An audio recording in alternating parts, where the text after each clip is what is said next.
তোমরা কি জানো আইফোন হচ্ছে মুসলিম ফোন, আইফোন হিন্দুদের ফোন না। তাই হিন্দুরা আজ থেকে আইফোন ব্যবহার করবে না, কারণ আইফোন হচ্ছে মুসলিমদের ফোন। আইফোন আসসালামু আলাইকুম বলে, কিন্তু জয় শ্রীরাম বলে না। এরকম কথা ভাই আমি বলছি না, এই মালটা বলছে, একটু ভালো করে দেখো।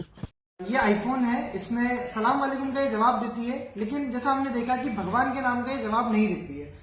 ये हम इतने करोड़ हिंदू उज्जैन में, इंडिया में आईफोन का यूज कर रहे हैं, लेकिन ये कहीं ना कहीं हमारे साथ एक किसी प्रकार की धोखाधड़ी है, जिसमें हमारा डेटा भी उनके पास जा रहा है और हमारे साथ इस तरह का षड्यंत्र किया जा रहा है।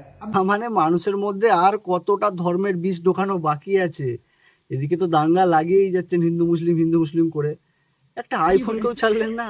বলছি কাকু, আপনাকে এটা জানিয়ে রাখতে চাই, সিরি হচ্ছে একটা এআই। সে কোনো ধর্মীয় দিকে না, সে না হিন্দু না মুসলিম না জৈন শিখ, মানে কিছু না। সেটা হচ্ছে এআই, সেখানে যেরকম সিস্টেম আপডেট করা আছে সেটাই বলে। আর আপনাকে জানিয়ে রাখি, আসসালামু আলাইকুম মানে হচ্ছে যে আপনার উপর শান্তি বর্ষণ হোক, এই ধরনের কিছু একটা মানে আছে। বাট মানুষজন সেটাকে নমস্তে, হাই হ্যালো ক্ষেত্রে ব্যবহার করে। সেই জন্য যখন সিরিকে বলা হয় আসসালামু আলাইকুম, সে তখন জবাব দেয়। বাট আপনি যে বলছেন জয় শ্রীরামের উত্তর দিচ্ছে না কেন?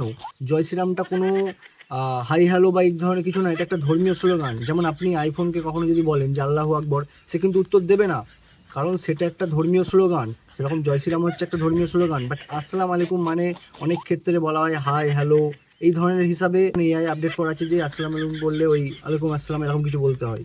কথাটা একটু মাথায় ঢোকান, গোবর থাকলে মাথায় এরকম বুদ্ধি তো ঢুকবে না আপনাদের। সরকার কোনদিন না ঘোষণা করে দেয় যে আইফোন হচ্ছে মুসলিমদের ফোন, আইফোন টেরোরিস্ট, তাই আইফোন ভারত থেকে ব্যান। এরপরও যদি কোনো হিন্দু ভাই এই ভিডিওটাই কমেন্ট করে যে কাকা ঠিকই বলেছে, আর কোনো মুসলিম ভাই যদি বলে যে হ্যাঁ ঠিকই বলেছে, আসসালামু আলাইকুম বলে মানে মানে আইফোন মুসলিমদের ফোন, ভাই তোদের মতো মানে অন্ধভক্ত আর কেউ হবে না।